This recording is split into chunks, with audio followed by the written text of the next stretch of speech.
Well, there are many signs of fall. There are leaves on the ground. Baseball season comes to an end.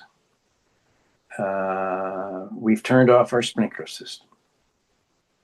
And municipalities are beginning to approach the budget issue by issuing preliminary reports on the tax increases that will be necessary to sustain services through 2026. One of the first out of the gate was the CRD, with the proposed increase of, I think, 4.6%. And now the city of Victoria, the report just dropped that their suggestion at the moment is 13%. That, by the way, is, of course, on top of the CRD percentage that applies to the city of Victoria. As grumpy taxpayers, we're not against taxes. Municipal services are vital. In fact, municipalities are the most important level of government in the country because they affect you and I and our children every day we live here. They affect every company. All transactions, all business transactions take place in municipalities.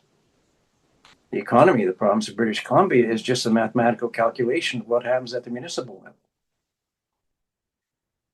In that context, municipal governance is extremely important to the taxpayer and to the country. We are concerned that there's a little less than total transparency when there are two taxing organizations that draw their funds from municipal taxpayers alone. In terms of local taxation, an issue that we face, as do our fellow citizens in the Lower Mainland, is fractured governance and fractured taxing authority. As far as I'm aware, well, for starters, the CRD is funded by motions that must be passed at every municipal council table. The CRD has no ability to raise taxes on its own except through an alternative approval process, which is a whole other discussion. In this circumstance, when the CRD budget comes down, and I think it's 3,666 pages long or some phenomenal number, being debated at the CRD board by directors who are there by virtue of their municipal elected positions, but are being paid both by the municipality and the CRD board. There are issues of conflict of interest, as, for example, well, if I get to raise the CRD tax just another few percent, I can lower my tax in whatever my municipality. There's a temptation to do that.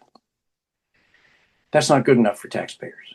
So, at a bare minimum, that CRD budget, in our view, should be introduced and debated at every municipal council table before the automatic pen is used to sign the requisition that will put tens of thousands of dollars of Metchosin or Sydney or Victoria residents' tax dollars into the hands of the CRD, which spends approximately $2.5 million a day and has between 1,000 to 1,500 full and part-time employees.